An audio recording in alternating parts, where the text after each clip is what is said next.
What's up, guys? Welcome back to the channel. Be sure to like, comment, subscribe, share, all that good stuff.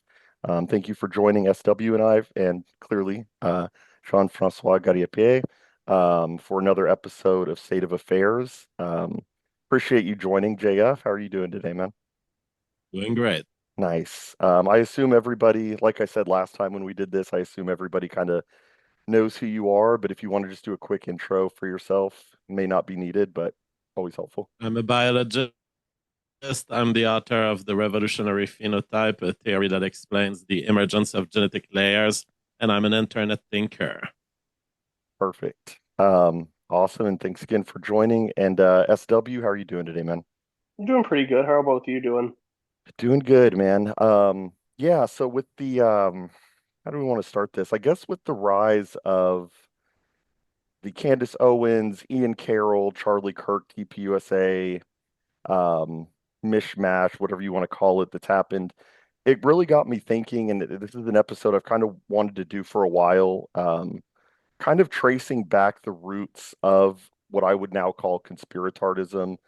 Didn't coin that term. This is kind of in the lexicon in the zeitgeist now that there is very clearly a brand of conspiracy theorism, that it feels different than kind of the previous iterations of conspiracy theorism. I wouldn't even consider them the two the same thing. There is very clearly I think a delineation between previous eras of conspiracy theorism and what we have now, which is kind of this AI plays a role in it too. It's like this AI slop, conspiratardism, and I think JF would be a good person to have.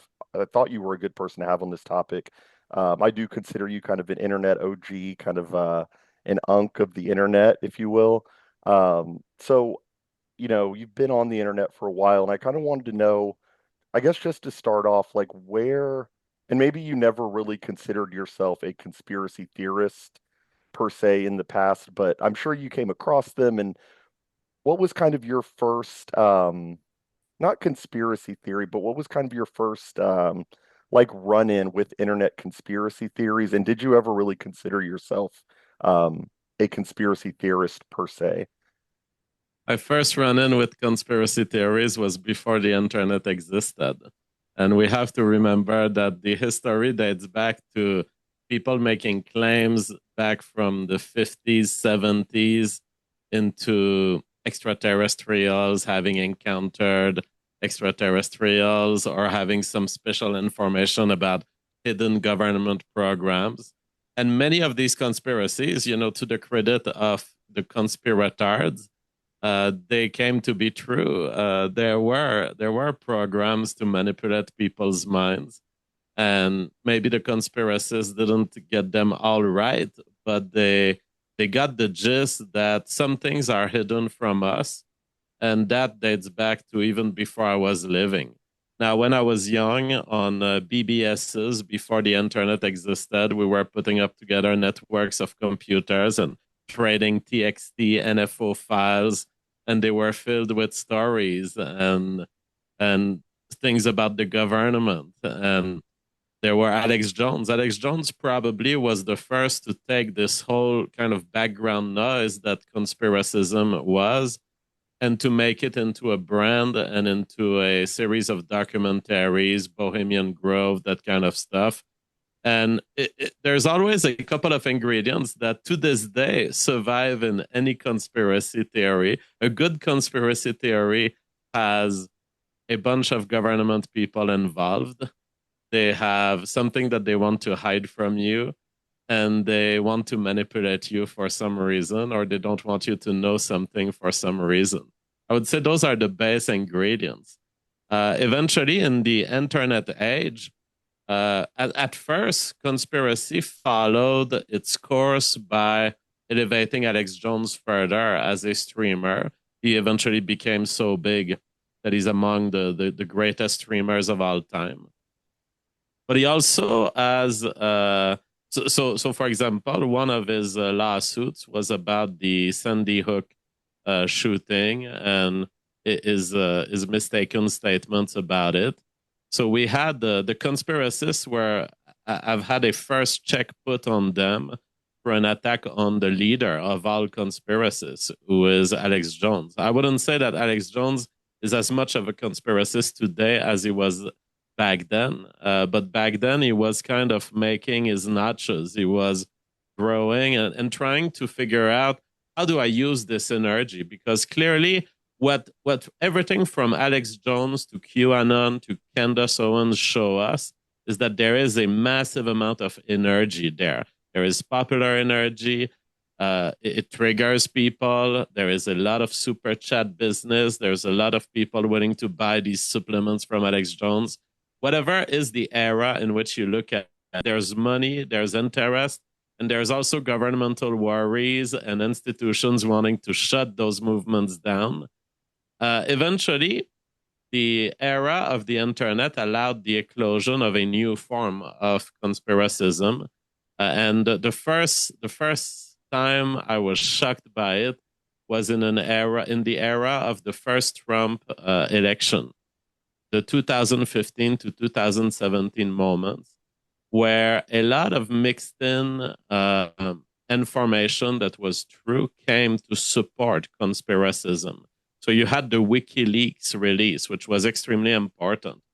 The WikiLeaks release was all journalistically verified cables and intelligence info and military stuff.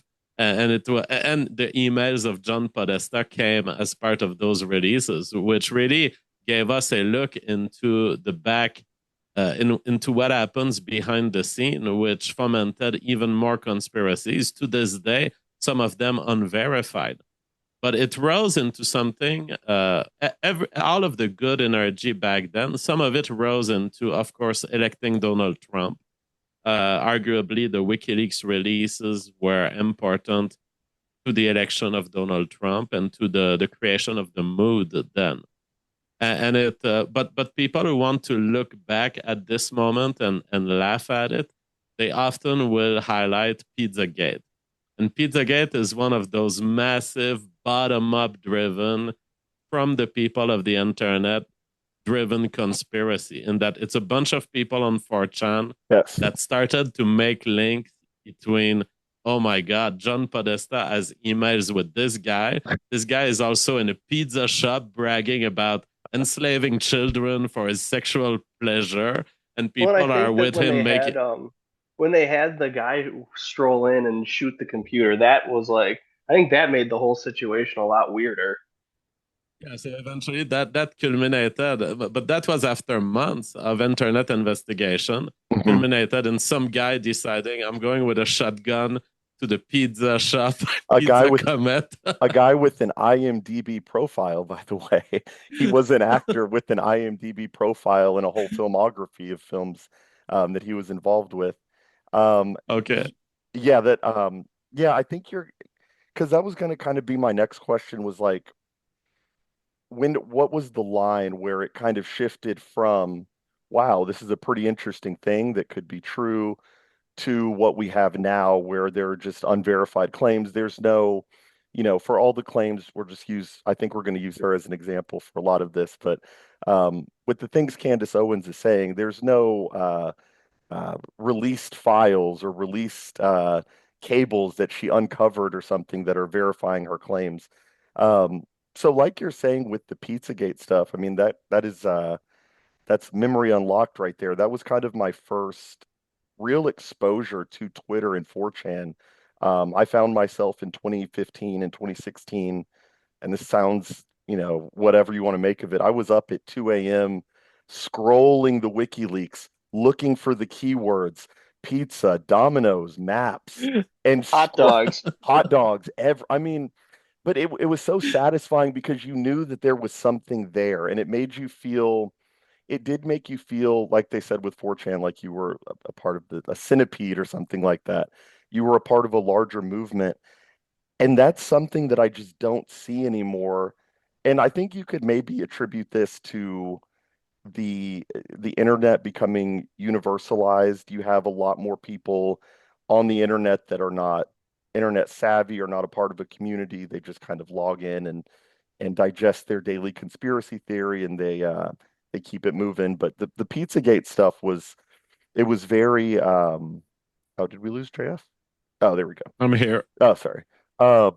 Yeah, that was a completely different time. I would probably say, and SW, I don't know if you can add anything on this, but like I would probably say that that's around the time, probably around the end of Pizzagate to the to 2018 QAnon is a right I around was the just time. about to ask because I was kind of on an internet hiatus from late 2017 to about August 2020.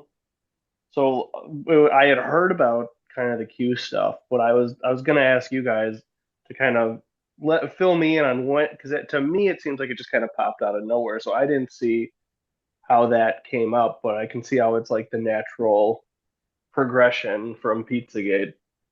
What, the QAnon Yeah, stuff? Yeah, or QAnon just stuff rose as a second generation phenomenon after Pizzagate. And it was this guy who was carrying information, and maybe some people were claiming to be this guy at some point, or this guy was a single entity, no one knows. But he was making announcements about the direction of Trump and the administration. And I didn't find it very strong. I mean, people were elevating this and saying, "Well, he's got it so right about this and that." He was making Patriots just in general control. predictions that, to me, didn't ever prove that he was an insider of any When kind. when In the fact, bear could have leaves been the cave, subject. when the bear leaves the cave, the sun will rise in the east, JF. Well, clearly he nailed it. Sorry, keep going. So you can, it's fascinating because you can see these conspiracy movements and study them comparatively. So Pizzagate had no leaders. QAnon had a leader, but that was easily parasitized or lied about, or could have been multiple people. Candace Owens is a leader today of a kind of conspiracy movement that you could call. So she is giving an official poll, a public poll across which people onto which people can relay and say, okay, this is the center of processing. This is who we contribute to, and we elevate Candace as our public figure. So it's a very different movement from the perspective of conspiracy if you compare with the other conspiracies that were truly crowd driven first. It's Candace driven in terms of a public poll, and it is crowdsourced. Yeah, and the other difference between modern conspiracies like with Candace, the difference between those today and the ones from the past, these almost feel more feminized in a way. The ones in the past were very, you could tell that there was, like me at the time, like some, I don't know that I consider myself an autist or something like that, but there were definitely like young guys who were scrolling through the WikiLeaks, searching for keywords, posting on 4chan. Now, and it's not like those things were getting millions of views. I was lucky to get, 50 to 100 retweets on saying, look at Tim Cook emailing Hillary. Is he involved in the pizza shop also? But that wasn't coming from a malicious place. I wasn't trying to get ad revenue or something. This was really people just digging through it. Well, I would say Candace almost seems like a knockoff version of Alex Jones because it seems like she's trying to kind of take that mantle of the true quote unquote truth telling, the real truth quote unquote. But it seems like she's doing it, like you said, maliciously. Where, and I don't know much about Alex or don't know the motives of Alex or anything. I've always liked him and found him to be pretty entertaining, but it seemed like his stuff, like you said, is more stuff that there's truth to, and you can figure stuff out. And it wasn't like he's just going out. It wasn't like anything Alex was saying, at least maybe if you exclude the last few years, was just malicious and self promotion. Mhm. Yeah, yeah, and I would even say with Alex that fits in line with what I was saying is that, I probably don't picture a whole lot of women. If I had to guess, Alex's gender demographics probably break down like 70-30 male, while Candace's probably break down in the other direction. And Candace's conspiracies they're almost just like an episode of Law and Order, or like Nick has said, like an episode of true crime drama, where it's really not even conspiracy, it's more just gossip. It's more just like this person didn't like Charlie. Did you know that they didn't like Charlie? Well, they were talking about Charlie behind his back. And there's kind of this feminization of the space, whereas the internet used to be a more male centered space. It's it's increasingly female dominated, and it's increasingly third world dominated. And the third worlders are noticing that they can get clicks and add revenue off of conspiracy theories. That's what you're getting with these Indian sites who are like, bombshell just dropped, but in the past it wasn't like that. So I would say that that's a major difference between previous eras and the current era. I don't know if you agree, JF. I would agree on the feminization and the third worldization of the environment of conspiracism. It was a very white thing. If in the 90s you were trading TXTs and NFOs about government Area 51 or whatever, it's not a white thing anymore, and it's not a male thing anymore. That being said, I would disagree with the attribution of nefarious intent to Candace. Mm. I do believe that she is searching for the truth. She is she is definitely on the fence of violation by standards of old journalistic ethics. What she is doing by the standard of old journalistic ethics from the 60s to the 90s is violative. But I think that we are in a new world, and she is creating a new style. Now, when you listen to her words carefully, a lot of the things that are attributed to Candace, she has never said. Candace doesn't quite entertain conspiracy theories on her show, if you want to be technical and precise about it. She entertains investigative questioning. And that is very different, because investigative questioning is part of the legitimate function of journalists. And arguably, when journalists don't do that, we don't get the truth. Classical examples are James O'Keefe. You would have never known that there's this gay professor who's just hooking up every Friday with a new guy, and who happens to be part of. Just spilling government secrets so he can have a gay lover for the night. Like, yeah, you would have exactly. never known this if you didn't have aggressive questioning. Now, the James O'Keefe way of doing it is very classical, in that James O'Keefe will not report a story during the questioning. He's going to have the full package, and he's going to drop it onto the public space. But what Candace is currently doing raises the question, should we limit questioning to the private domain? And should it be the case that journalism, that public speech, is only for things that are conclusive? Or is it the case that we can engage the public, especially in a crowdsourced endeavor? Should we engage the public in lines of questionings that we don't know the answer of? And I believe that what Candace is doing here is not nefarious or malintended. It is something with risks, but it is something with rewards also. Because who would be convinced if we came in a year from now, Tyler Robinson is found guilty, who would be convinced that an actual investigation has occurred if we didn't have Candace? If we didn't have her ask, well, what about this plane? And I will say, this method has already proven results. So one example of Candace was right is, for months she has been saying Charlie Kirk, before his death, days before and in the day before, told people by messages, text messages, that he feared he was about to be killed. And Erica Kirk denied this, having the phone of Charlie Kirk. She denied this up to 2 days ago when the two met, and Candace explained to her, have you looked into his signal? Because his signal are going to be different than his text messages. Erica Kirk goes to look into the signals, and what do we find? The statements of Candace Owens have been right all this time. So we have been misled. You were talking about the feminization of the conspiracy side. There's also a feminization of factual, reporting, and I don't want it. I don't want a stupid Erica Kirk to be in charge of truth determination when she doesn't know that fucking signal is what people use when they do encrypted discussions and they want to be secret about something. And she doesn't even know this about her own husband.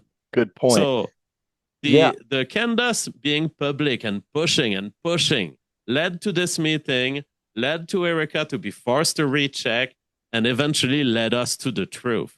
I would say that just this is enough to justify that Candace method will lead us to truths that we wouldn't have access to otherwise.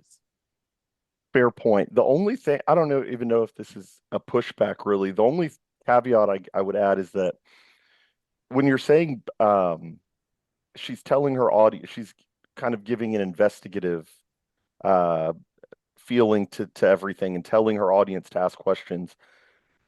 I don't know that her audience is smart enough to be analyzing these things. I compare her audience to the type of people that we've talked about who were sifting through the WikiLeaks and who were, following Alex Jones's investigative journalism in 99 and 2000 about Bohemian Grove. The people who were following that stuff 10, 50, at this point, Pizzagate was 10 years ago, Bohemian Grove was 25 years ago. The people who were involved in conspiracy theorism, and I wouldn't call it conspiratardism back then, true conspiracy theorism back then, they probably had like a standard deviation IQ difference above Candace's audience today. And maybe that's like, I'm overdoing the numbers a little bit, but you see my point. I just think that the people that were analyzing on 4chan and stuff just aren't are just vastly more intelligent than the people that Candace is giving these orders to. What do you think about But that? that doesn't matter to me because what they produce will be filtered. The question is, do we have proper balance of values in Candace? Because I'm sure she's dismissing a million things every day that she doesn't report on. To me, the advantage of the mass, if you want to gain the advantage of the mass, you have to accept that all of your units are a little less intelligent, but they all have specialized knowledge. If you have a million people in your audience, there's one of them that lives in Nashville that happens to work at the plant factory where this guy is hired. Good point. And that is power. That is power that not a single journalist could ever have, stuck in New York, unable to contact the real world. So there are things to gain from the crowdsourcing, and it's True. not intelligence, but it's the collective action and the collective spread of specialized knowledge. That's a good point. I'll give a little anecdote about the Sandy Hook thing. I think JF, you're back on YouTube, right? Yes. They've let you back on. So I actually just got monetized yesterday. I just became a YouTube partner or something. I don't think that they're super restrictive about saying the words Pizzagate or Sandy Hook anymore, right? I think we're They're extremely loose. I have not had a single video demonetized, and I okay. speak of all my usual Yeah, subjects. I was listening to your one of your first shows back on YouTube the other day. Congratulations for that, by the way. That's amazing. Um, but yeah, I mean, I was just wanted to cross that bridge. Like, am I screwing my channel here? But probably not. I think they're loosening the reins a little bit. Um, with the Sandy Hook thing, to your point, somebody in the Sandy Hook sphere of question askers back in 2011 asked the question. There was a helicopter flying above the triage units at Sandy Hook, and the helicopter footage caught a bunch of porta potties that were available to the workers and everybody who was there at the time. And somebody who followed this worked in the porta potty ordering space actually, and they made the call to the only three companies that offer porta potties to, I forget the name of the city, the actual city in Connecticut at the time. They made a call to the city and to the multiple companies that offer porta potties, and none of them had any record of delivering any porta potties to the thing. I'm probably butchering the details, but you get my point that like when you outsource to the masses, there will be somebody who knows about porta potty procurement like Yes. eventually. So I guess I get your point there. So it's not, maybe that person who knew about that had a 95 IQ or something, but they did know about porta potties. So Yes.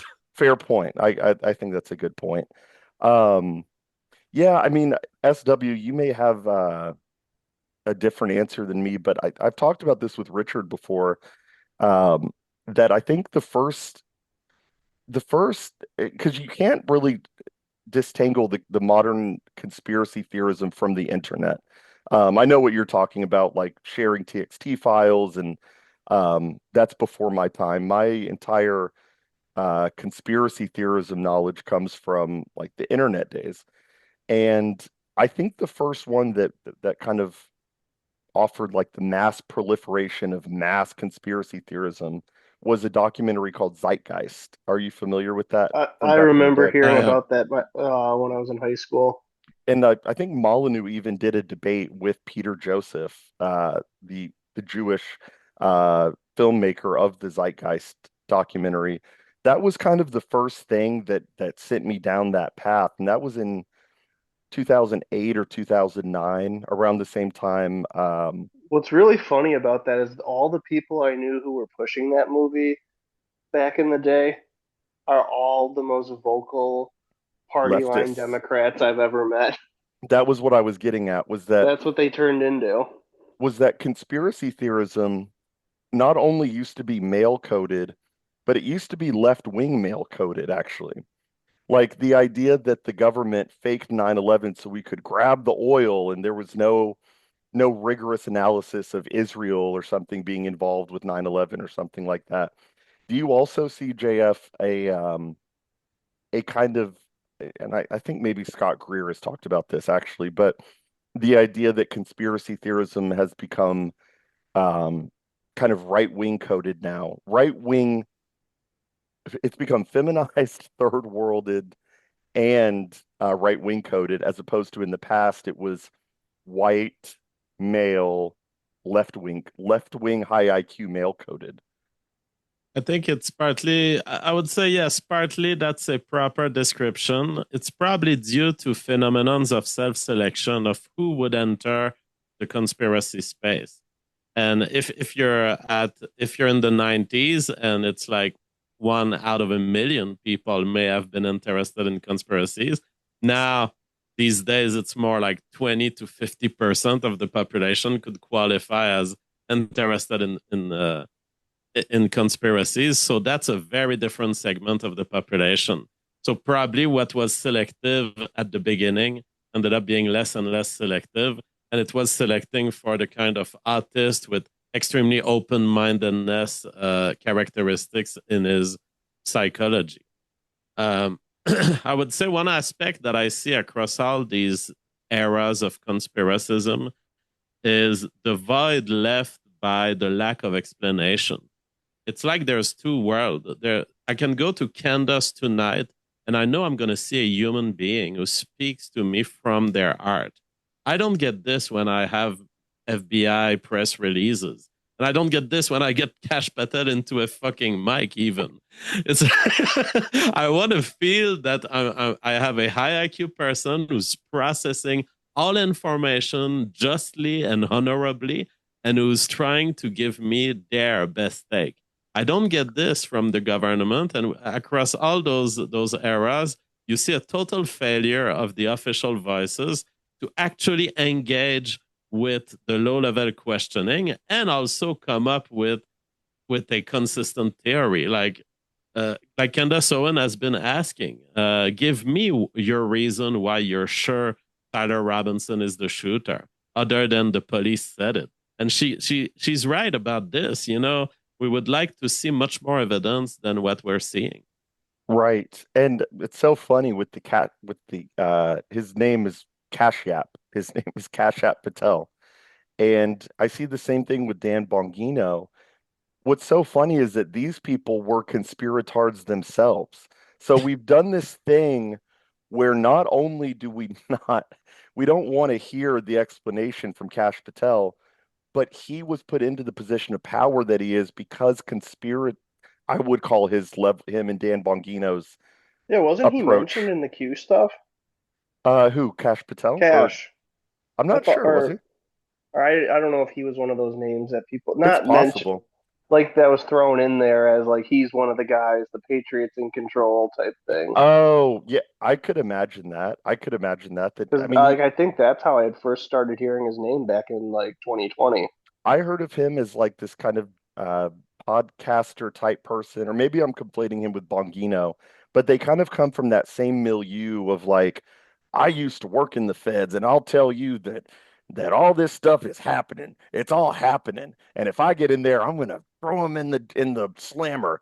And then you appoint the conspirator to a position of power, and now he's over here doing podcasts with Stephen Miller's wife the other day. We probably SW, we need to take a look at that podcast. That's a train wreck. But yeah, I mean it's like we're at like two layers now where not only does the explanation from the official sources not make sense, the guy giving the explanation that doesn't make sense was a conspiratard himself that got elevated because conspiratardism has gained currency in the right wing. So I think we're just adding layers at this point that I I don't really see how we get out of this. Like how it sounds stupid, but like how do we trust the sources again? No, I'm just kidding. Kidding about that. I'm joking. But um, there is a legitimacy crisis among the institutions, obviously, and I think they've kind of made their own bed there.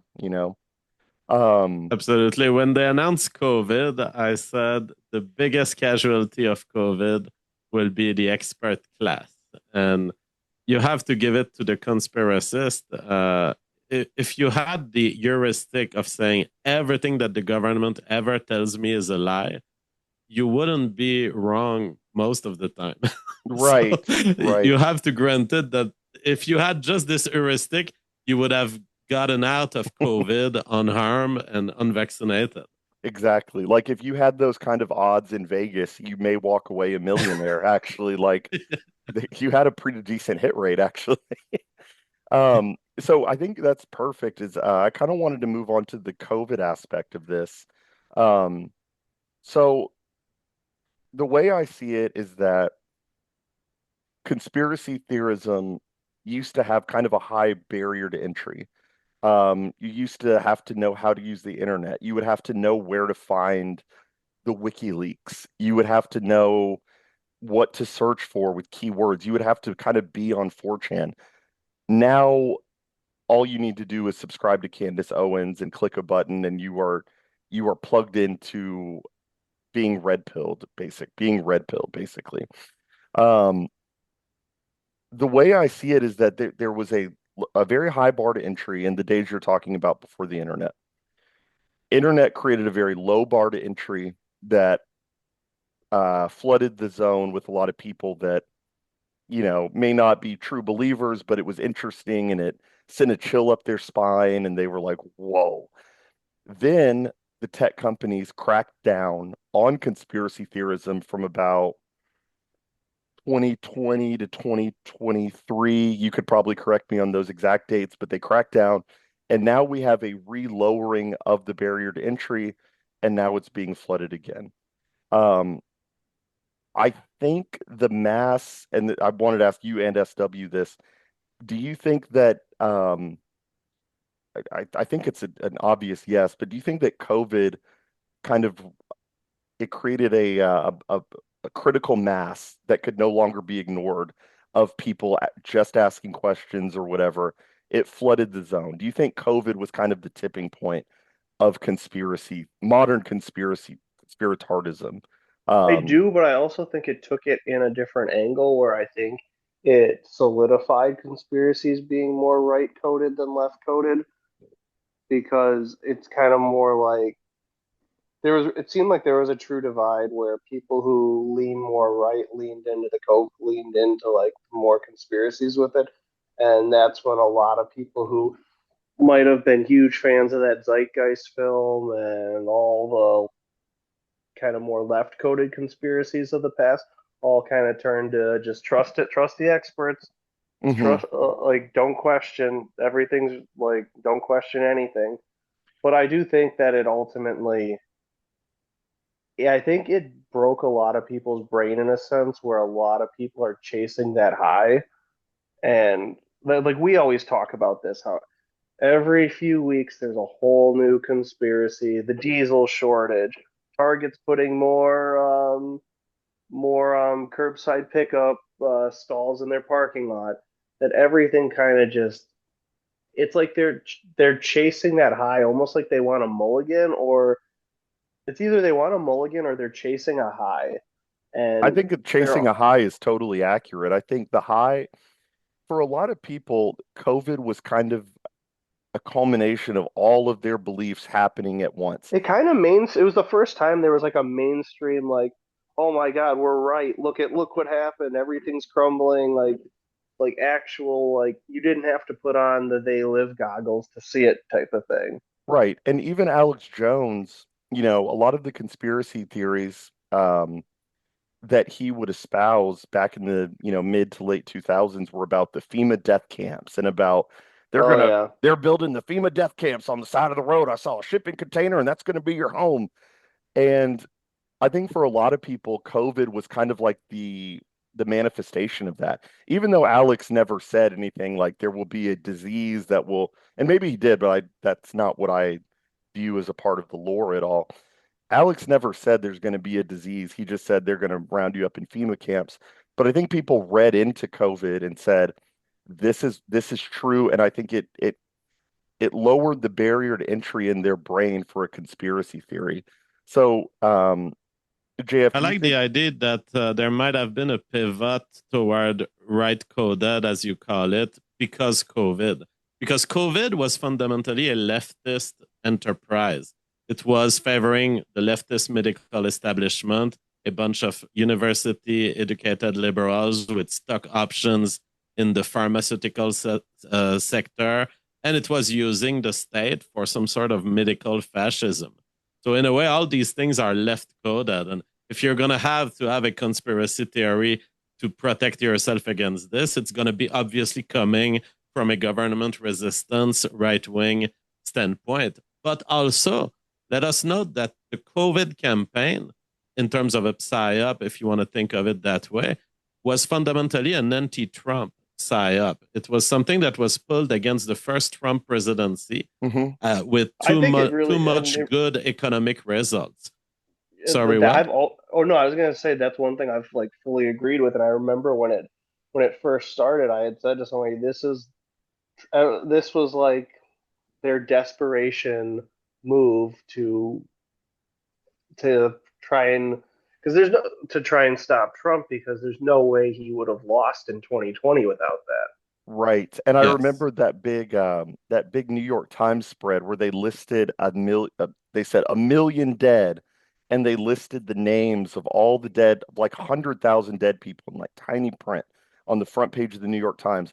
And I'll never forget, I think that was actually kind of when the page flipped for me. A lot of people, COVID made them double down on their conspiracy theorism.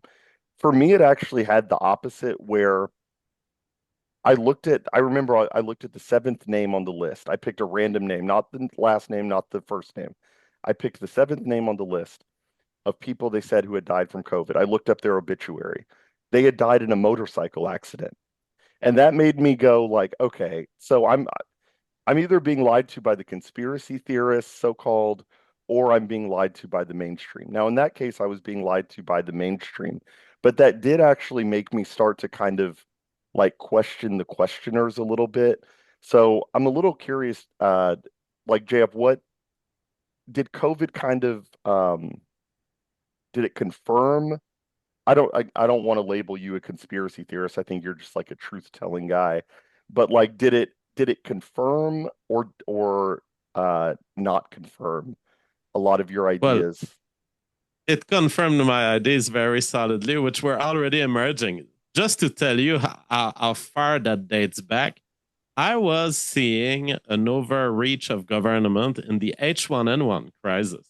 I was alarmed Mm, 10 years before COVID that, hey, oh, they're setting up for this class of experts that's going to tell people that they should get vaccinated and They're going to use social pressure. I was a young guy in Quebec in 2009, I think that was H1N1. And I was super worried because I was seeing the systems of the state start working alongside the media. And so to me, COVID was just, it was just exactly what I saw coming 10 years before. And I'm worried that there will be cycles and they will come back 10 years later. Now, we also have to talk about in the pivot toward the right. So you had a Trump reaction, which is the development kind of MAGA, an association between MAGA, QAnon, and Truth Social. So you had the pressure from the censorship of the mainstream social media, which pushed Trump to have his own Truth Social. And Truth Social became a kind of fermenting place for these forces to ally with MAGA, so much so that you have basically a style of person that we call the MAGA QAnon boomer.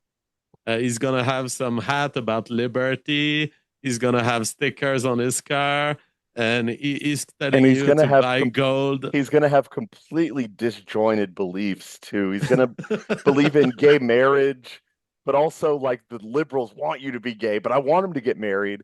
But the liberals want to take your guns. Like, yeah, sorry. It's just completely disjointed. It's disordered in my mind.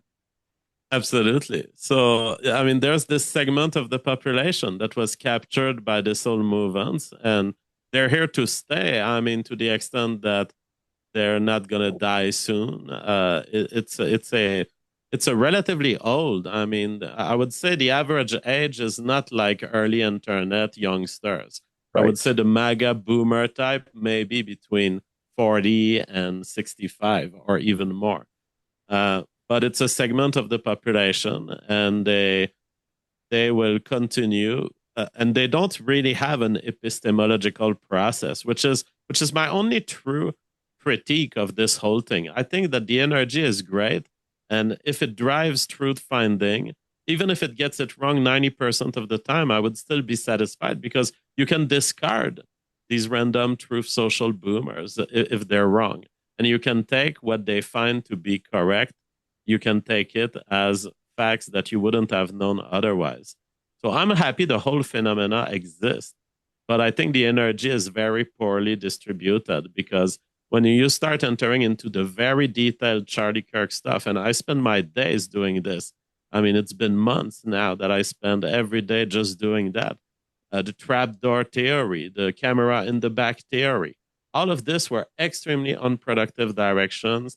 The ballistic skepticism, extremely unproductive, because when you look at the alternate theories, when you dig through the unknown, you have to have a kind of entropic feel of how much fuck up does this fact put into question. Like if I accept, for example, that the bullet wasn't a 30-06, what else do I have to believe in now? I have to believe that there was a secret shooter unfilmed by thousands of people in the camera world that we live in today. It's super costly entropically to say a 30-06 didn't shoot Charlie Kirk. What's much more efficient, and this is the case I've been doing in the last 3 days on various expert podcasts, on snipers and ballistics podcasts, is why don't we consider the possibility that 30-06 is a very diverse range of grams and web and projectile sizes and projectile types? And why don't we consider the scientific studies that are telling us there's lots of fragmentation? Fragmentation can slow down bullets. It can remove lots of energy from the bullet to the point where it doesn't pierce animal skins all the time. Sometimes it pierces one layer of skin, but not the other. So why don't we start looking at more productive ways of directing that energy? Because if you misdirect energy, you can have millions of people, but if you lose 90% of them to unproductive directions of research, then you have much less people. And if the 10% that are left are also following middle ground, medium interest stories, then you have no one really doing actual investigative work. If I could take this million person and say, no, look, the ballistics question forget about it. For now, the official story seems like it's possible. Concentrate on this and that. Then the energy would be much more well used, which is my contribution right now. When I criticize, first I compliment Candace on what she's doing, and then I criticize her on details where I say, no, the ballistics aspect, forget about it. It may very well end up that a 30-06 shot by Tyler Robinson didn't pierce the back of the neck of Charlie Kirk, and that's within the physics possibility. Yeah, and I mean, I will say, I think you've done awesome work on the what will we call it, the 30-06 question, the 30Q. I think it's been amazing, and I think that is kind of what separates you is there's a claim that's being made as opposed to this, I'm just asking, I'm just asking. It's like I think we're kind of beyond the just asking questions, like what's the actual claim, and I think you're making a claim that makes sense. Um, I think for the last few minutes, I kind of wanted to ask, um, well, actually, no, let me do this. So how I see it from what you've described, I don't want to put words in your mouth, but like, do you view Candace as a general maybe not her as a person, but her questioning, her sending her followers to ask questions or investigate, you view that as a net positive? No? I view that, well, I think that at the end we'll be able to do a full accounting. Fair. But here's the way I see it. Everything is optional in life. I can be in 5 months from now and say Candace was a stupid psycho bitch and she's unsuccessful and our entire lines of research all led to falsehoods. But it's going to be hard for me to get there when in fact already Candace has already identified a truth about Charlie Kirk's statements that wasn't available before she did. And that was where Erika Kirk told us false information about it. So my position on Candace is it looks like she's headed toward net positive, absolutely. She's making errors along the way. We should guide her to the maximum. We should, through our public speech, we can kind of patch and help her with her weaknesses. I mean, I don't expect Candace or any woman for that matter Right. to ever be talented enough to understand ballistics physics. Well, and see, forget about it. It's not happening. Not a single woman will ever do it. That is literally what I was going to say is that I think I would just rather hear everything she's saying from a guy, honestly. And like not that would necessarily add any more gravitas to what she's saying, but this is a male space. I just don't want to hear it from a woman with a 70% stay-at-home mom audience who is, getting red pilled while they change diapers and put Candace on in the background. I'm sorry. I want to hear it from the way I JF, see her Candace. contribution, whether she gets to like finding an actual conspiracy or not, I believe that she will have made for sure an advancement of our public methodology for truth finding. And that is something I will credit and grant her with, whether she finds the truth or not. She has unlocked a new style that keeps people addicted to the screen. And the problem with guys, and this is where I will actually make a difference of females in this field and of Candace's specific contribution. This is groundbreaking. The problem with I've guys, never heard JF make a pro female case. I'm ready though. What Candace is developing right now is a method of delivery of investigative questioning that keeps people hooked to their screen in the same way they were hooked to their screen watching Lost seasons every week, waiting for the next 30 minutes, the next hour episode. Now, the idea that you can stick as many eyes to the screen as Lost did or as Star Trek did or as whatever these big TV shows that were keeping people hooked, whether you can do this with incomplete journalism that is not finished, that is still in question, where we need some further crowdsourcing to get to the truth, is an absolute innovation of our time. And I'm excited being in this era and seeing it happen in front of us. Because you say a guy, maybe a guy would be more rational, but a guy wouldn't have turned the story of a totally unrelated colonel of the army into a whole 1 hour podcast where these single moms were hooked to hear absolutely nothing. Because as a guy, if I get the colonel's story that she did about a guy from the army wrote to her, he saw a meeting and the meeting was secret and it looked kind of weird. That's basically her story. Now, try to spread this over an hour. I'm not doing it. I'm too rational. I come to my show, I turn on my camera and I say, by the way, some general wrote to me. He's probably a schizo. Forget about him. Fuck it. And now I move to my rational reporting. Candace decided to make a whole emotional story about this is how he felt when he saw this whole meeting. And that was weird. And people were acting weird. And here's the name of the guy that was acting weird. Now, every method of epistemology has its trade-offs. My method and the method of the classical journalism is one that seeks to ensure credibility and maintenance of credibility. But the problem is it can be misused. I mean, the mainstream media maintains a credibility to lie to you. And so the method of Candace is perhaps sacrificing on the credibility long term. Maybe there will be for the next 50 years people saying, no, Candace got it wrong on this and that and this, and therefore she should be dismissed. But does it matter in our era? Or is it the case that what she looks for, which is motivated, glued listeners on the edge of their seat wanting to know the truth, that may be a better asset to have in 2025 journalism, where we are interested in not only getting the official message and what the official lines of questionings would have led to, but we're interested in deeper search for the truth, deeper search of the little truths around a story. And in that sense, Candace will have marked history no matter what. That is my defense of the female journalism of 2025. Man, I did not think in this interview we'd get a defense of female journalism from Jean-Francois Gariepy, but I see I You get your should clip point. this and record it. It's my last my last defense. Oh no, that's gonna get clipped. I already know. But no, I see your point. I completely see your point.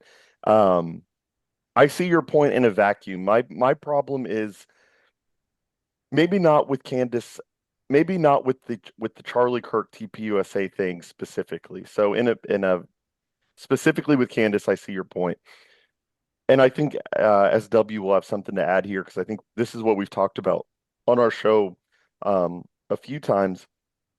The problem that I see with this rise of just asking questions and this investigative approach, which I can appreciate in the case of TPUSA and Candace and everything. I see the conspiratardism infecting every aspect of daily life. So the example that I give that I didn't find a video for it, but there's an athlete in America or you live in the States, but there's an athlete here by the name of Shedeur Sanders. So just follow me. He's a black athlete. He's a quarterback, and he was a very high draft pick, and he was slated to be a great player in the NFL. He he's played four horrible games. He's thrown interceptions. There Well, he had was one good game, and that's why people He had one good that fueled game the fire. that fueled the fire for people to get him to play more. I promise I'm going somewhere with this, JF. He played four horrible games, one good game. One play he got tackled and it was shown that he's wearing a thong. That will matter in a second. It's shown that he's wearing a thong. All these stories are starting to come out that the the team, the owners, the establishment of the team don't like him. They're giving him fake plays. They want the talking point seems to be that the owner of the team, who's a billionaire, they don't want him to be successful. And what I've seen actually on TikTok, I never even thought I would see this. It said they're putting him through a humiliation ritual because they want to make him a member of the elite next year. So this was his humiliation, not devil. They haven't directly cited the devil, but they've said this is an example of how they humiliate, the lower men to make them go through a humiliation, and then they'll become powerful after that. And people are saying, and not people, not intelligent people, but the masses, a lot of people are saying, well, he's going to be successful next year. They just had to humiliate him. They had to buck break him this year.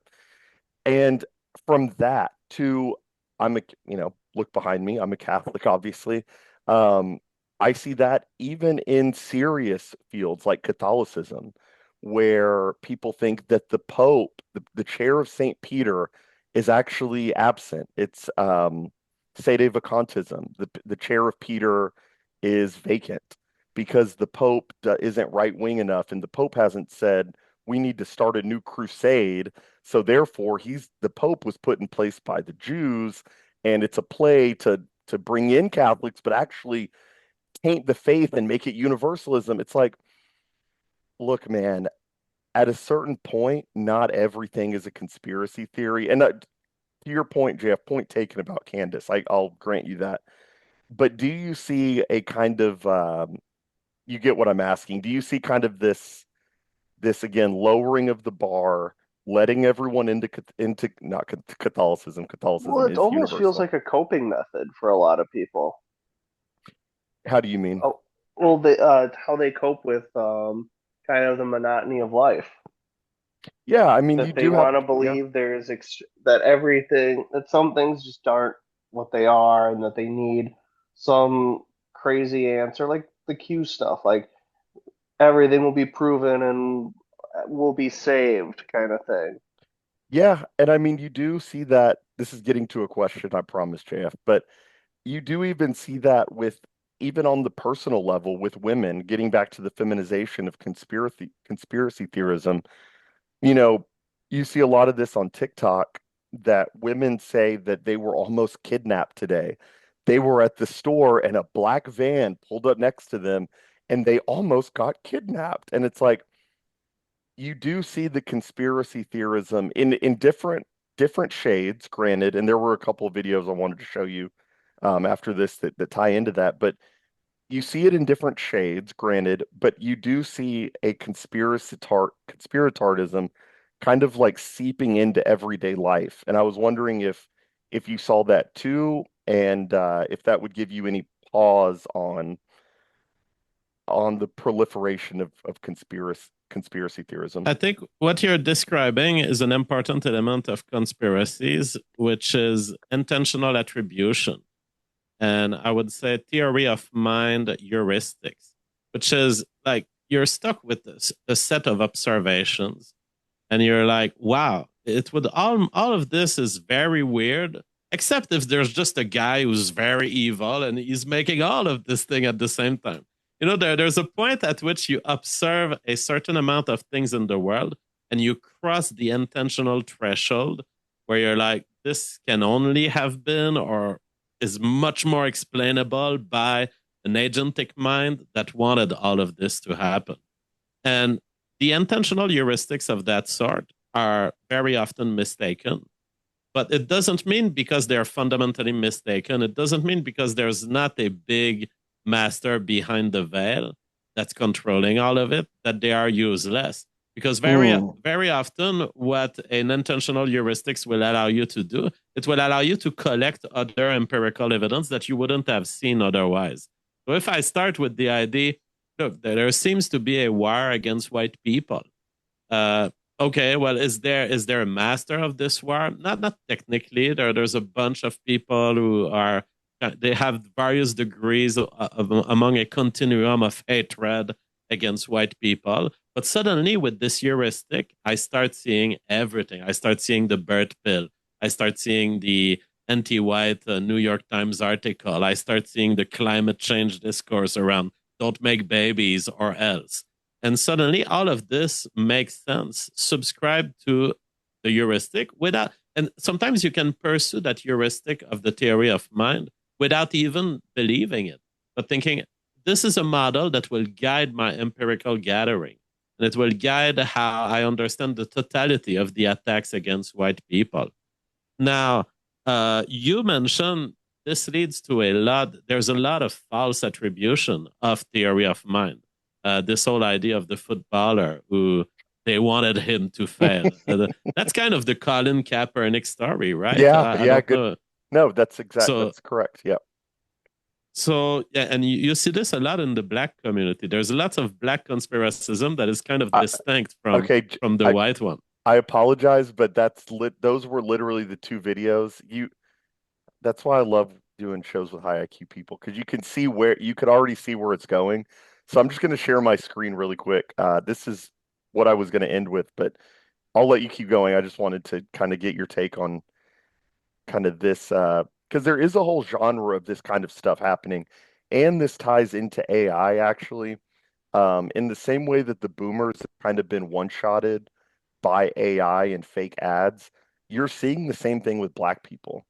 Um, so I'll just show you this. I just for the I live in Dallas, so that's the reason I posted this. But um, let me make sure I share. Yeah, if you can't hear this or see it, just let me know. But check this out. Let's bury the story of America's most successful black financial district. They don't want you to know this, but Dallas had a thriving black empire that made millionaires before most white folks even knew what jazz was. Have you been to Deep Ellum? Yes or no? Deep Ellum. Sorry. It was a financial powerhouse that had white city officials absolutely terrified. Picture this. Black banks so successful, they were funding businesses across Texas. Insurance companies run by former slaves' children who were now richer than their former masters' grandkids. Jazz clubs where legends like Bessie Smith and Louis Armstrong didn't just perform, they invested their money and bought property. The white establishment watched black Texans build generational wealth, and it drove them insane. So what did they do? They didn't burn it down like Tulsa. They were smarter. Oh, like Tulsa. They called it urban renewal. Highways became their weapon. Development became their excuse. By the 1960s, they had systematically bulldozed millions in black wealth and called it progress. Deep Ellum made more black millionaires per capita than Harlem ever did, but Dallas buried that story completely. Ever walked through Deep Ellum and wondered why it feels so different? Now you know. And then there was one other one I wanted to show really quick. It's about the Tulsa thing. It's about the same length. Oops. Are you all familiar? This is the story of how a single elevator. It's the Roaring Twenties. In 1921, Tulsa, Oklahoma had one of the wealthiest black communities in America, Greenwood, also known as Black Wall Street. Then came one of the worst acts of racial violence in U.S. history. It started with a false accusation. A young black man named Dick Rowland was accused of assaulting a white elevator operator. Probably No true. evidence. But white mobs gathered, and chaos followed. On May 31st and June 1st, white mobs looted and burned 35 city blocks. Planes dropped explosives. Over 1,000 homes and businesses were destroyed. Greenwood was obliterated. Oh, he's a modern black Hundreds guy with a dead, backpack. no justice. An estimated 100 to 300 black residents were killed. Thousands were left homeless. No white attackers were ever prosecuted. Oh. The story was buried for decades.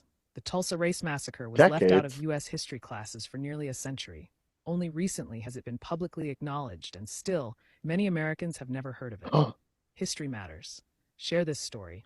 Follow us for more forgotten and... He's standing in front of a chalkboard with advanced writing on it, so therefore that definitely happened. Okay, sorry. You said that even like you're seeing this with black people also. And I do think black people do tend towards maybe some form of conspiracy theorism because black people are very superstitious. That does come from Africa, like even the way that I would say it's even more prominent. Oh, absolutely. Even the way that a lot of people talk about, I want Nigerians here because they're Christians. The Christianity that Nigerians practice is not the same thing as you're picturing when you go to mass on Sunday. It is a very superstitious, very magical, and that's not to say they don't have souls. That's not to say anything about their personhood. That is just to say that, there is an element of conspiracy theorism that the genes lend itself to, I'll say.